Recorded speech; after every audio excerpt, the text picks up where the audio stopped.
Hello, good morning everyone. This is me Pooja Verma. Welcome to our class. Our book name is History of Past, second chapter 2, New Kings and Kingdoms. बच्चों, last video में हमने देखा कि कैसे नए नए Kings और kingdoms जो है वो सामने आ रहे थे और नई नई डायनेस्टीज़ एस्टेब्लाइज्ड हो रही थी, है ना, जिसमें आपके चोल, पांड्य और चालुक्य, राष्ट्रकूटाज, पाल्स, ये सारी डायनेस्टीज़ इमर्ज हुई, है ना। और इसी के साथ में उन्होंने क्या किया कि जो वो बहुत सारे टाइप के टैक्सेस लगाकर उनकी अर्निंग हो रही थी, है ना, और अपने एडमिनिस्ट्रेशन को वो चला रहे थे ना। अब हम इसमें देखेंगे किस तरीके से वो रूलर्स जो है अपना जो उनका एरिया था उसके अलावा उस एरिया को बढ़ाने के लिए, अपने एम्पायर को बढ़ाने के लिए कौन कौन से जो है बैटल्स वगैरह उन्होंने किए और कौन सी पॉलिसी अपने ने अपनाई। So our topic is warfare for wealth. Yes बच्चों, वारफेयर फॉर वेल्थ होता क्या है? ये वेल्थ, पैसा, है ना। तो वेल्थ के लिए जो है ये जो रूलर्स थे वो क्या करते थे, कैसी पॉलिसी अपनाते थे? वॉरफेयर की, है ना। मतलब कि जिस पर्टिकुलर एरिया में वो रूल कर रहे हैं तो उसके आसपास के एरिया को भी जो है अपने अंडर में कंट्रोल में लेने के लिए कौन सी पॉलिसी अपना रहे थे? वॉरफेयर की। ठीक है बच्चों, तो स्टार्ट करते हैं अपना topic. Warfare for wealth. To increase their power, rulers tried to control other areas. Yes बच्चों, ऐसा क्यों करते थे वो? कोई भी एम्परर है ना, तो वो अगर कहीं पे रूल कर रहा है तो वो चाहेगा कि उसकी पावर बढ़े, है ना, उसका वेल्थ बढ़े। ठीक है, तो पावर वेल्थ कैसे बढ़ेगी? जब उसके पास में ज़्यादा से ज़्यादा एडमिनिस्ट्रेशन होगा ना, ज़्यादा से ज़्यादा एरिया उसका बढ़ेगा तभी तो बढ़ेगी ना। तो देखो उस वक्त ऐसा तो था नहीं कि डेमोक्रेसी थी कि आपके इलेक्शंस हो रहे हैं और फिर वो लीडर बन रहा है अलग अलग जगह से, ऐसा तो था नहीं, है ना। तो बहुत सारे रूलर्स रूल करते थे, तो जो भी रूलर था वो यही चाहता था कि उसका एम्पायर ज़्यादा हो, है ना, तो वो अपने आसपास के एरिया को भी कंट्रोल करने की कोशिश करता था, है ना। तो उसके लिए वो वॉरफेयर वाली स्ट्रेटजी अपनाता था, मतलब लड़के, युद्ध करके, है ना, बैटल वगैरह फाउट करके, तो वो उसको अपने कंट्रोल में था। So most wanted kingdom was, yes, अब एक किंगडम था जिसके ऊपर सब रूलर्स की नज़र थी, है ना। ठीक है, तो that was Kannauj. Yes, Kannauj क्यों और कन्नौज कहाँ, मैं आपको बता दूँ। अभी मैप में मैं आपको और समझाने वाली हूँ। फिलहाल आप समझिए कन्नौज कहाँ है। आपके जो स्टेट है यूपी, उसमें है कन्नौज। ठीक है, तो उस वक्त जो रूलर्स थे आपके राष्ट्रकूटाज, पाल्स वगैरह जो रूलर्स थे, उनकी नज़र कन्नौज पे थी, है ना। क्यों थी? क्योंकि कन्नौज जो एरिया है बेटा, वहाँ की जो सॉइल है बहुत ही फर्टाइल है ना, जो वहाँ का ग्राउंड है बहुत फर्टाइल है ना। और जो अगर वहाँ पे फार्मिंग भी अगर की जाए, उस वक्त मेन सोर्स यही था लोगों की इनकम का, फार्मिंग की होती थी, है ना, एग्रीकल्चर होता था। तो एग्रीकल्चर के लिए जो है वहाँ पे जो भी ग्राउंड है ना, तो वो पूरा फर्टाइल था। इसी के साथ में जो आपके सोर्सेज होते हैं पानी के, वो सारे वहाँ पर अवेलेबल थे ना। दैट्स वाई जो है एक तरीके से वो बहुत अच्छी वहाँ पे ग्रोथ थी, है ना। तो इसीलिए ये किंगडम्स क्या चाहते थे कि कन्नौज हमारे अंडर में आए, है ना। सो सबकी नज़र कन्नौज पे रहती थी। Kannauj is a prosperous city in Ganga valley. Yes, ये गंगा वैली में है आपके कन्नौज। तो देखिए कहाँ है, सी, यस, ये आपके देखो जो आपकी डायनेस्टीज़ थी ना, ठीक है, डायनेस्टीज़ थी, उनमें आपस में क्या चलता था? बैटल चला था, एक बहुत लंबा कॉन्फ्लिक्ट चला था। कौन कौन सी थी पहले मैं आपको बताती हूँ। ये आपके थे राष्ट्रकूटाज, लास्ट में हमने देखा था राष्ट्रकूटाज थे, है ना। और ये आपके इधर आ रहे हैं पाल्स, यस, और ये आपके आ रहे हैं गुज्जर प्रतिहाराज। ठीक है बच्चों, तो ये गुज्जर प्रतिहाराज, राष्ट्रकूटाज और पालाज तीनों के बीच में किसको लेकर कॉन्फ्लिक्ट चला? बहुत लंबा कॉन्फ्लिक्ट चला था कन्नौज को लेकर। कन्नौज कहाँ है आपके? ये इधर कन्नौज है आपके यहाँ पे यूपी में। तो ठीक है, तो ये इधर से ये चाहते थे कि कन्नौज हमारे कंट्रोल में रहे, इधर से बालाज चाहते थे कि हमारे कंट्रोल में रहे, उधर गुज्जर प्रतिहारा चाहते थे कि हमारे कंट्रोल में रहे, है ना। तो इन तीनों के बीच में कन्नौज को लेकर बहुत लंबा कॉन्फ्लिक्ट चला। इनके जो भी सक्सेसर हुए उनके बीच भी चलता रहा ना। तो that are called tripartite struggle, है ना। इसे याद रखना है आपको। हिस्ट्री में पूछा जा सकता है आपसे कि बहुत लंबा जो कॉन्फ्लिक्ट चला उसे किस नाम से जानते हैं? तो we are called tripartite struggle. ठीक है, so there was a long drawn conflict between three parties. Which parties? Gujjar Pratihara, Rashtrakuta and Palas. Yes, बहुत इंपॉर्टेंट है, इसे नोट कर लीजिएगा और एकदम इसको लर्न करना है आपको। ट्रीपार्टाइट स्ट्रगल में कौन कौन सी पार्टीज थी? आपके गुज्जर प्रतिहारा, राष्ट्रकूटा एंड पालाज। ठीक है, ईस्ट में आप देखोगे तो पालाज है, और आपके जो साउथ वाला एरिया आ रहा है वो राष्ट्रकूटाज का आ रहा है, और ये आपके वेस्ट वाला एरिया गुज्जर प्रतिहारा का। तीनों के बीच में किस जो है सिटी को लेकर कॉन्फ्लिक्ट चला? कन्नौज को लेकर। And where is Kannauj? Kannauj in UP. Okay, so ये याद हो गया आपको। अब देखो वैसे तो पूरी हिस्ट्री में हम यही पढ़ने वाले हैं कि किसी एक पर्टिकुलर सिटी को लेकर, है ना, या किसी एक पर्टिकुलर जगह को लेकर जो है कॉन्फ्लिक्ट चलता है ना, कि अपने एम्पायर को बढ़ाने के लिए कॉन्फ्लिक्ट चलता है रूलर्स में ना। लेकिन फिलहाल आपके चैप्टर में हम देखेंगे 3 चीज़ें देखने वाले हैं। एक तो आपका ये ट्रिपार्टाइट स्ट्रगल जो कि मैं आपको बता चुकी हूँ ना।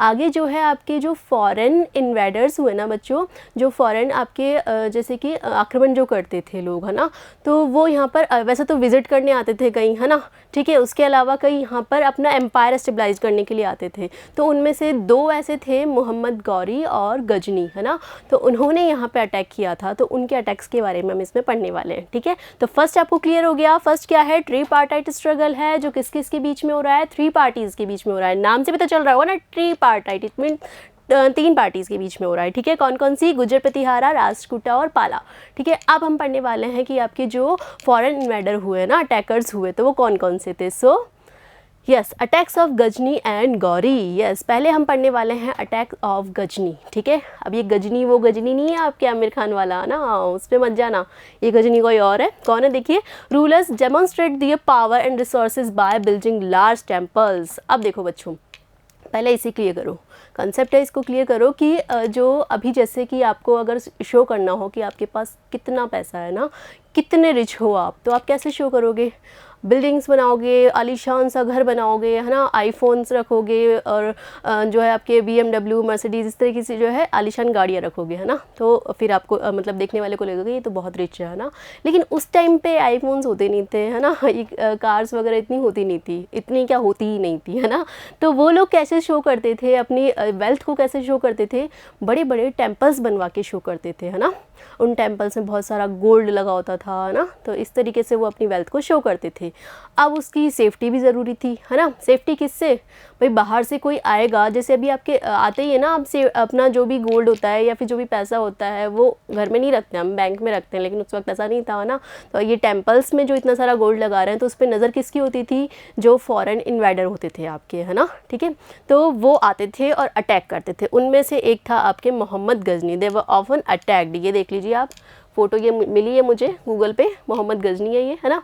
तो इन्होंने अटैक किया। बेटा ये जो था ना, बहुत ही मतलब ह्यूमिलेट करता था लोगों को, है ना, रूथलेस कह सकते हो आप। 70 इसने जो है 1 टाइम नहीं 2 टाइम नहीं 17 टाइम्स जो है इंडिया में अटैक किया। और किस लिए, यहाँ के टेम्पल्स को लूटने के लिए, यहाँ के गोल्ड को ले जाने के लिए। इंडिया जिसको हम क्या कहते थे, सोने की चिड़िया कहते थे ना, हाँ, तो बस तो वही सुन के ये आया था कि यहाँ पे देखते हैं कितना गोल्ड है। और जो यहाँ के जो फेमस जो मंदिर थे ना, जहाँ पे बहुत सारा गोल्ड यूज़ होता था, जैसे आपके गुजरात का जो सोमनाथ टेम्पल है ना, आपके मथुरा में देखा होगा आपने, बहुत सारे टेम्पल्स हैं मथुरा में, मथुरा के जो टेम्पल्स हैं ना, और कन्नौज में भी जो है। तो यहाँ की जगह को इसने क्या किया, यहाँ पे अटैक किया और यहाँ का जितना भी गोल्ड था वो सब लूट कर अपने जो है, जहाँ से आया था, ये कहाँ से आया था, अफ़गानिस्तान से, है ना, अफ़गानिस्तान में वहाँ पर ले गया ना, ठीक है। तो देखते हैं आगे। सो attacks of sultan Mahmood Ghazni Afghanistan, कहाँ से आया था बच्चों, अफ़गानिस्तान से आया था। तो इसका एम्पायर आप देख लीजिए, ये आपके दिख रहा है इस तरीके, यहाँ पर गुजरात से यहाँ पे बॉर्डर जो जा रही है हमारे इंडिया की जा रही है, और ये पूरा जो था इसका एरिया था। और ये कहाँ कहाँ आया था, ये आपके आया था सोमनाथ, यहाँ पर लूटने के लिए, है ना, इधर से। ये इसकी पूरा एम्पायर है, दिख रहा है आपको, अफ़गानिस्तान है, ये पूरा गजनविद एम्पायर है, ठीक है। और यहाँ पे आया ये कहाँ पे, सोमनाथ में, और ये आपके मथुरा में, और ये कन्नौज में। मेनली यहाँ पर इसने अटैक किए थे। और टोटल कितने टाइम अटैक किए इसने, 17 टाइम्स जो है इसने इंडिया में अटैक किया। और किस लिए किया, यहाँ के गोल्ड को, यहाँ के टेम्पल्स को लूटने के लिए, ठीक है बच्चों। तो कहाँ से आया है ये, अफ़गानिस्तान से आया। और जब सारा जो अटैक किया ना, अब उस गोल्ड को कहाँ लेकर गया ये, इसकी जो कैपिटल थी ना गजनी, ये यहाँ पर गजनी जो इसकी कैपिटल थी वहाँ पर ले गया और उसको बिल्कुल एकदम इसने चकाचौंध कर दिया, है ना। तो कौन था ये सुल्तान जो है महमूद गजनी, कहाँ से आया था, अफ़गानिस्तान से आया था, एक फॉरेन अटैकर था, ठीक है। किस लिए आया था, यहाँ के टेम्पल्स को लूटने के लिए आया था, ठीक है। और मेनली कहाँ कहाँ अटैक किए इसने, सोमनाथ जो टेम्पल है आपका कहाँ पे है, गुजरात में, है ना, और उसके अलावा मथुरा में, और उसके साथ ही इसने एक अटैक और किया, कहाँ पे किया, कन्नौज में, ठीक है बच्चों। तो इस तरीके से टोटल 17 टाइम्स इसने अटैक किए। So he ruled from 997 to 1030, then he controlled parts parts of central Asia, Iran and the north western part of this subcontinent. Yes, कहाँ कहाँ पे है? सेंट्रल एशिया में, ईरान और नॉर्थ वेस्टर्न पार्ट। ये आपके दिख ही रहा है आपको, सेंट्रल एशिया हो गया आपके, ये पूरा सेंट्रल एशिया वाला पार्ट है ना ईरान में, और अपना जो सब कॉन्टिनेंट है इस पार्ट में जो है इसने अटैक किया। ठीक है, सो इस तरीके से जो है इसने यहाँ पे लूटपाट मचाई। आगे देखिए, he raided the subcontinent almost every year, his targets for wealthy temples including that of Somnath Gujarat. Yes, उसका टारगेट क्या रहते थे? जो वेल्थी टेम्पल्स है ना, जहाँ पे पूरा गोल्ड वगैरह मिल सकता है, वो टेम्पल्स इसके टारगेट रहते थे। ऑलमोस्ट एवरी ईयर ये अटैक कर रहा था ना। So much of the wealth Mahmud carried away was used to create a splendid capital city at Ghazni. और अब उसको कहाँ लेके जा रहा था? जो मैंने आपको मैप में दिखाया ना, उसकी जो कैपिटल थी उसका नाम भी क्या था? गजनी, है ना। तो वहाँ पर ये सारा गोल्ड जो है वो लेके जा रहा था। ठीक है बच्चों, तो अब ये जो अटैक ये कर रहा है ना, तो इसके बारे में इसको खुद को भी याद नहीं रहता था, और आने वाले जो लोग हैं वो इसके बारे में पढ़े, तो इसके लिए इसने क्या सोचा कि इन सबको मैं क्या करूं, एक जगह रिकॉर्ड करवाऊं। रिकॉर्ड मतलब टेप वगैरह थोड़ी ना होते थे उस वक्त, मतलब इसको रिटर्न में मैं कहीं पर रिकॉर्डेड करवाऊँ। ठीक है, तो इसने ऑर्डर किया, जो स्कॉलर्स थे, पढ़े लिखे लोग थे ना, जो उनको ऑर्डर किया ना, तो किसको किया? Sultan Mahmud entrusted a scholar named Al-Biruni. Al-Biruni याद है क्या? फर्स्ट चैप्टर में भी आया था नाम, याद है? हाँ, ये वही अल-बरूनी है जिन्होंने जो है बैक टू बैक जो है 2 ईयर्स में अपनी क्रॉनिकल लिखी थी, है ना, जिसमें कि राइटिंग में काफ़ी डिफरेंसेस आ गए थे ना, तो पढ़ने वालों को पता भी नहीं चला था कि ये लिखने वाला भाई ये क्या है ना। तो ये वही अल-बरूनी है। तो इनको किसने? महमूद गजनी ने ऑर्डर किया कि जिन भी रूलर्स को इन्होंने डिफीट किया है ना, जो भी जितने भी बैटल फाउट्स हुए हैं, जितनी बार भी इसने अटैक किया, वो सब उस बुक में लिखा जाए। सो क्यों किया? वाई? ताकि जो है सबको पता रहे, है ना, उसको खुद को भी पता रहे। So to write about subcontinent and people he conquered this Arabic work known as Kitab ul Hind. Yes, और जिस बुक में ये लिखा गया उस बुक का क्या नाम था? किताब उल हिंद। ठीक है बच्चों, तो ये बुक एक तरीके से हमारे लिए क्या फ़ायदा हो गया कि इस बुक से हमें पता चल रहा है उसके बारे में। हालांकि उसने खुद को हाईलाइट किया होगा, खुद को एज अ हीरो इसके अंदर परफॉर्म करवाया होगा ना, लेकिन हमें पता चल रहा है ना इससे कि इस मतलब एक तरीके से ये सोर्स का काम कर रही है हिस्टोरियंस के लिए, कि महमूद गजनी कब आया, कितनी बार उसने अटैक्स किए। ठीक है, तो ये फ़ायदा हिस्टोरियंस को इस बुक से हुआ, है ना। तो ये तो बात हो गई किसकी? आपके महमूद गजनी की, है ना। इसके अलावा और क्या हुआ देखिए, other kings who engaged in warfare included the Chahamanas later known as the Chauhans. और भी किंग्स हुए, है ना, और भी रूलर्स हुए जिन्होंने इस स्ट्रेटेजी को, वॉरफेयर स्ट्रेटेजी को जो है अपना एम्पायर फैलाने के लिए, एक्सपेंशन के लिए रिसीव किया ना, फॉलो किया इसको। तो कौन थे उनमें से? चहमान्स। चहमान्स कौन है? जिन्हें हम चौहान्स कहते हैं।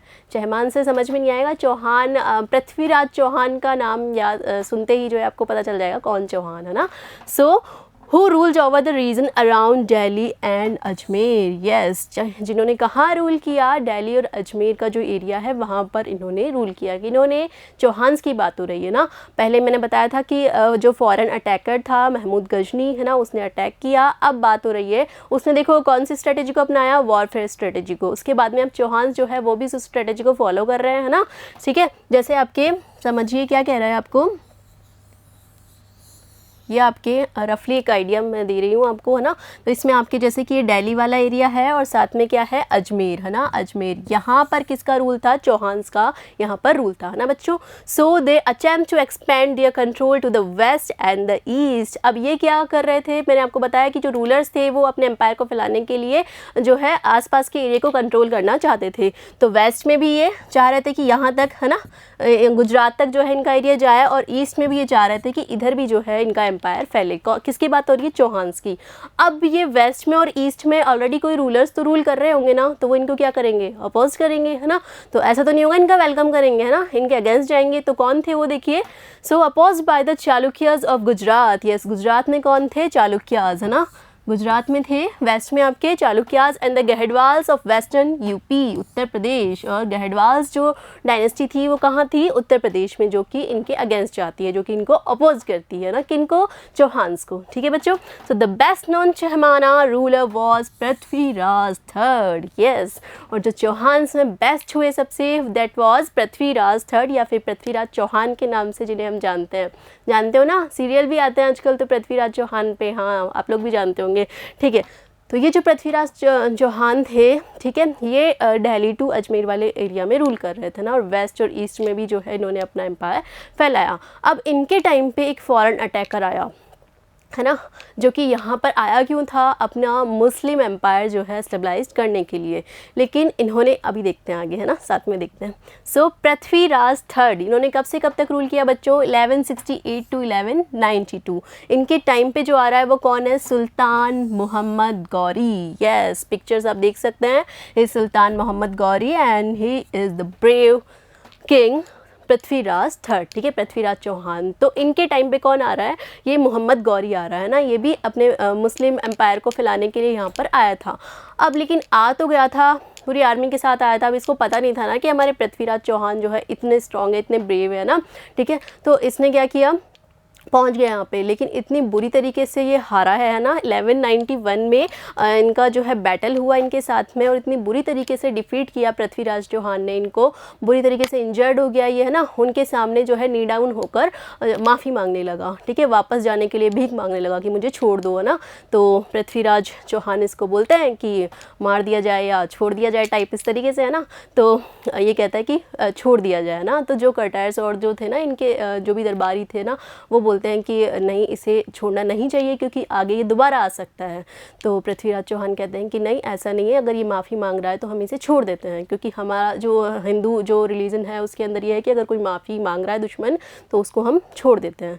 तब जो इनके कर्टायर्स उनको समझाते हैं कि नहीं, ऐसा नहीं है, ये तो वापस भी आ सकता है, तो वापस आएगा। इन्होंने बोला कि वापस आएगा तो अब की बार ये बच के नहीं जाएगा। तो ये थोड़ी सी इनके साथ में मतलब इनकी भूल हो जाती है कि उसे उसी वक्त छोड़ देते हैं, ठीक है। तो कब की बात है ये, 1191 की, है ना। किस किस के बीच में बैटल हो रहा है, मोहम्मद गौरी और पृथ्वीराज थर्ड, ठीक है। कहाँ हो रहा है, तराइन में हो रहा है ना। तराइन का फर्स्ट बैटल बोलते हैं। Mohammad Ghori attacked over Delhi, Prithviraj third defeated him. Yes, Prithviraj इसे हरा देते हैं। अब ये हार जाता है। अब वहाँ पे ये देखा नी डाउन होकर कैसे भीख मांग रहा था, है ना। तो इसको बाद में याद आता है, जब ये लौटता है ना वहाँ से, तो ये रिमाइंड करता है कि यार मेरी इतनी ज़्यादा इंसल्ट हो गई है ना उनके सामने, तो मुझे वापस आना है। तो अब ये बीच बीच में जो भी इसको मिलता है ना, इन्वेडर्स जो बीच बीच में जितने भी लुटेरे वगैरह इसको मिलते हैं, तो उनको ये इकट्ठा करके जो है अपनी एक पूरी टीम बनाता है, पूरी फोर्स रेडी करता है। अब पृथ्वीराज को पता नहीं था, ये उनको लगा कि डर गया, भाग गया, ठीक है, छोड़ो उसे, है ना। तो वो अपनी पूरी टीम तैयार करता है और नेक्स्ट ईयर 1192 में वापस लौटता है ना, वापस लौटता है पूरी आर्मी के साथ में। और वही चीटर तो था ही है ना। तो ऐसे टाइम पे आता है, अर्ली इन द मॉर्निंग या इस टाइम पे आता है कि जिससे कि पूरी आर्मी उनकी रेडी ना हो, है ना।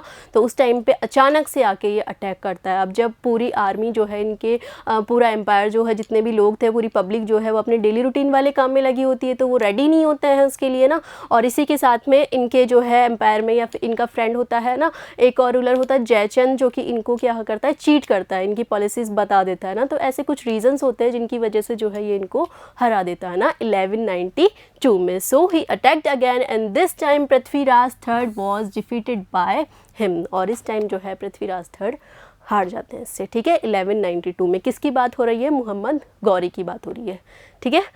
सो अ क्लोजर लुक द चोलास, ये तो बात हो गई कि कौन कौन से अटैकर्स हुए। अब हम देखेंगे कि आपके जो साउथ में जो चोला डायनेस्टी हुई ना, वो किस तरीके से जो है उनका इन्फ्लुएंस जो है वो बहुत ज़्यादा साउथ में बढ़ा, और कौन से रूलर्स ने जो है इस डायनेस्टी को और ज़्यादा जो है एक्सपेंशन इसका किया, ठीक है। सो फ्रॉम उरैयर टू तंजावुर, देखो अब साउथ के जो ये नाम है ना सिटीज़ के, थोड़े से डिफ़िकल्ट है, बट आप दोबारा बार बार रीड करेंगे ना तो लर्न हो जाएंगे ना। फ्रॉम उरैयर टू तंजावुर, तो उरैयर से तंजावुर तक इन्होंने अपना एम्पायर कहाँ फैलाया। अब ये उरैयर कहाँ है, तंजावुर कहाँ है, सब देखेंगे हम आगे। अभी आप जो मेन चीज़ें हैं वो देखो पहले। How did Cholas rise to power, कैसे उन्होंने अपनी पावर को बढ़ाया। देखिए, so Pallavas kings of Kanchipuram. देखो अब लास्ट वीडियो में मैंने आपको बताया था कि जो भी डायनेस्टी थी, है ना, जो मेन जो एम्परर था, रूलर था, वो जहाँ बैठ के रूल करता था, ऐसा तो नहीं था कि वो पूरे एम्पायर में जा के जो है मॉनिटरिंग कर सके, ऐसा नहीं होता था। तो मॉनिटरिंग के लिए उसने अपने सबऑर्डिनेट्स रखे हुए थे, याद आया, लास्ट वीडियो में बताया था, है ना। तो वो सबऑर्डिनेट्स जो होते थे ना, तो उनमें जैसे पल्लवास जो थे, है ना, पल्लवास जो किंग्स थे उनके सबऑर्डिनेट थे मुटरैयर, है ना, मुटरैयर, ठीक है। तो ये जो मुटरैयर थे ये कहाँ पे रूल कर रहे थे? रूलिंग इन कावेरी डेल्टा, वही साउथ में आपके है ना, कावेरी डेल्टा में ये रूल कर रहे थे। कौन है? मुटरैयर है, और किसके सबऑर्डिनेट है? पल्लवास के। ठीक है, नाउ अब दूसरे और भी किंग्स थे जिनके सबऑर्डिनेट थे, है ना। तो जो आपके चोलास थे ना, उनके सबऑर्डिनेट थे विजयालय। ठीक है, विजयालय थे, समझ में आया। जो मुटरैयर है वो किसके सबऑर्डिनेट है? पल्लवास के। और जो विजयालय है वो किसके सबऑर्डिनेट है? चोलास के। ठीक है, chiefly family of the Cholas from Uraiyur. कहाँ पे रूल कर रहे हैं? उरैयूर में। ठीक है, now capture the delta from the Muttaraiyar. Yes, अब ये जो है किसके साथ इनका बैटल होता है? मुटरैयर का, और जो है इनको डिफीट कर देते हैं। और कहाँ पर? जो कावेरी डेल्टा, इनसे ये क्या कर लेते हैं? छीन लेते हैं। ठीक है, समझ में आया इसे? एक बार और देख लीजिए, आपके जो सबऑर्डिनेट्स थे, जो भी रूलर, आपके नहीं, जो रूलर्स थे उनके सबऑर्डिनेट, है ना। तो जो आपके पल्लवास जो थे उनके सबऑर्डिनेट कौन थे? मुटरैयर, और चोलास के कौन थे? विजयालय, है ना। तो विजयालय इनसे इनका जो कावेरी डेल्टा है वो कैप्चर कर लेते हैं। देन अब आगे क्या होता है देखिए, पहले इससे पहले आप चोला एम्पायर को देखिए। आपको दिख रहा है ये पूरा जो एरिया है, यहाँ पे पूरे में चोला एम्पायर फैला होता है आपके, है ना। तो यहाँ पे है आपके, ये रहा उरैयूर और ये रहा थंजावुर। अब यहाँ से यहाँ तक जो है विजयालय ने अपना एम्पायर फैलाया। ठीक है, अब इनके जो सक्सेसर रहेंगे ना वो और आगे लेके जाएंगे एम्पायर को। अभी देखना आप आगे, ये आपको दिख गया चोला एम्पायर है ये पूरा, और टॉपिक का जो अपना जो टाइटल था ना, उरैयर टू थंजावुर, है ना। तो उरैयर से थंजावुर तक कौन ले गया? विजयालय ले गए, है ना। आगे देखिए, विजयालय's अचीवमेंट्स। यस, अब ये जो विजयालय थे इनके क्या क्या अचीवमेंट्स थे, क्या क्या इन्होंने अचीव किया? He build the town of Thanjavur and the temple of goddess Nishumbhasudini. Yes, इन्होंने जो थंजावुर टाउन था वो एस्टेब्लाइज किया, और साथ में ही टेम्पल है, एक देवी है, गॉडेस है, कौन है? निशुम्भसुदिनी। देखो नाम थोड़े हार्ड है, लेकिन आप बार बार रीड करेंगे तो लर्न हो जाएंगे, है ना। तो ये टेम्पल इन्होंने बनाया। Then the successor of Vijayalaya conquered neighbouring regions and the kingdoms grew in size and power. Yes, अब इनके जो सक्सेसर हुए, जो आने वाले रूलर्स हुए ना विजयालय के, उन्होंने एम्पायर को और ज़्यादा फैलाया, है ना। ठीक है, आसपास के जो भी एरिया थे उनको कंट्रोल किया ना। तो कौन थे इनके successor? See The Pandyan and the Pallava territories to the south and north were made part of these kingdoms. Yes, कौन कौन से हैं? पांड्यान और ये पल्लवास, ये जो थी ये भी डायनेस्टी साथ में चल रही थी, तो इनको भी इन्होंने, चोलास ने जो है अपने कंट्रोल में ले लिया। अब ये कहाँ चल रही थी देखिए, पांड्या और पल्लवास, है ना। देखिए ये आपके हैं पल्लवा, है ना। पल्लवा टेरिटरी है कहाँ? ये आपको दिख रहा है, ये यहाँ जो चल रही थी, ये पल्लवा टेरिटरी यहाँ पे चल रही थी। इसको भी किसने? चोलास ने अपने अंडर में लिया, है ना। अब ये है आपके पांड्यास, यहाँ पे चल रही थी। देखो ये अलग अलग पीरियड टाइम की बात हो रही है ना।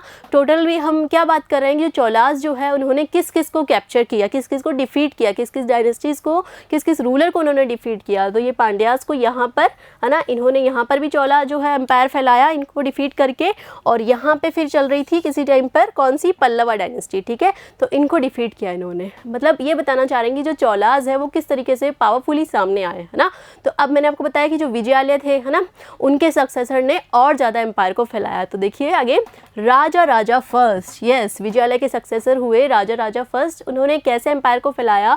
ही बिकेम किंग इन 985 में किंग बने। Then he expanded control over most of these areas. Yes, उनके टाइम पे जो है लगभग बहुत ज़्यादा एरियाज में जो है उनका कंट्रोल हो गया था, है ना। So he also reorganise the administration of the empire. इन्होंने पूरे एडमिनिस्ट्रेशन को जो है रीऑर्गेनाइज उसका किया, है ना। अब इनके आगे इनके बेटे हुए जिनके टाइम पे एम्पायर और ज़्यादा फैलेगा, है ना। देखिए Rajendra first, yes, son of Raja first. He continued his policies and even raided the Ganga valley. ये इन्होंने उस वारफेयर पॉलिसी को और ज़्यादा आगे लेकर गए ये, और कहाँ तक ले गए अपने एम्पायर को? गंगा वैली तक ले गए अपने एम्पायर को। ऐसे कहते हैं कि चोलास में अगर सबसे ज़्यादा अगर एम्पायर फैला है तो वो किसके टाइम पे फैला है? राजेंद्र फर्स्ट के, है ना। इनके टाइम पे बहुत ज़्यादा एक्सपेंशन एम्पायर का हुआ है। और कहाँ तक अभी देखोगे आप मैप में, मैं आपको बताने वाली हूँ, गंगा वैली तक लेकर गए हैं। He developed a navy for expedition in Sri Lanka, Ganga valley and countries of south east Asia. Yes, उन्होंने एक नेवी भी जो है बनाई, और कहाँ के लिए, जो आपके श्रीलंका गंगा वैली एरिया है, जो साउदर्न एशिया वाला जो एरिया है ना आपके साउथ वाला एशिया में जो साउथर्न पार्ट है, वहाँ तक जो है अपने एम्पायर को लेके गए। इसके लिए उन्होंने एक नेवी भी तैयार की है ना। देखिए मैप में देखो इसको आप, ये देखिए आपके यहाँ तो चल ही रहा था ना, ये तंजावुर वगैरह तो फैल ही गया था, यहाँ से ले गए ये इधर गंगा वैली तक ही जो है इसको अपने एम्पायर को ले गए। अब आप देख सकते हो इसमें ये इनके ट्रेड रूट्स है, ये जो रेड आपको दिख रहा है ये तो ट्रेडिंग यहाँ से ट्रेड के लिए जाते थे ना, और जो है उस टाइम पे इन्होंने शिप के भी यूज़ किए थे बच्चों। ये जो गंगा वैली तक गए हैं ना, वहाँ से कहते हैं कि ये पानी लेकर आए थे ना, और शिप के थ्रू जो है उस सेंचुरी में, इतने पुराने टाइम में ये शिप के थ्रू वहाँ पर गए और वहाँ से पानी लेकर आए थे गंगा वैली से, है ना।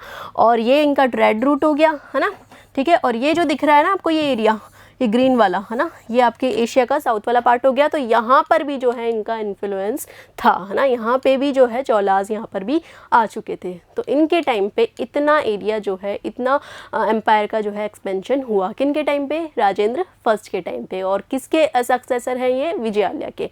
विजयालय में के बाद में कौन आए हुए आपके? राजा फर्स्ट आए आपके, फिर राजा के सन हुए राजेंद्र फर्स्ट, जिन्होंने साउथ एशिया तक जो है अपना एम्पायर फैलाया और जो है गंगा वैली तक अपने एम्पायर को लेकर गए। ठीक है बच्चों, तो आई होप आपको ये सब समझ में आया होगा ना। मेनली हमने इसमें क्या देखा कि जो स्ट्रेटेजी अपनाई अपने एम्पायर को एक्सपेंशन करने के लिए, वॉरफेयर स्ट्रेटेजी थी, है ना। तो किस किस ने अपनाई ये स्ट्रेटेजी? आपके जो फॉरेन अटैकर्स हुए ना, फॉरेन अटैकर्स कौन कौन से थे? मोहम्मद गौरी और मोहम्मद गजनी के बारे में हमने देखा। और चौहान्स ने भी अपनाई है ना, चौहान्स में हमने पृथ्वीराज चौहान के बारे में देखा। ठीक है, उनके जो 2 बैटल हुए मोहम्मद गौरी के साथ थे वो हमने देखा। ठीक है बच्चों, अब आगे जो है हम पढ़ने वाले हैं कि जो ये साउथ के जो रूलर हुए ना आपके चौलाज, है ना, इन्होंने कौन कौन से टेम्पल्स बनवाए, है ना। ठीक है, तो ये चीज़ें हम आगे आने वाले वीडियो में देखेंगे। So thank you so much.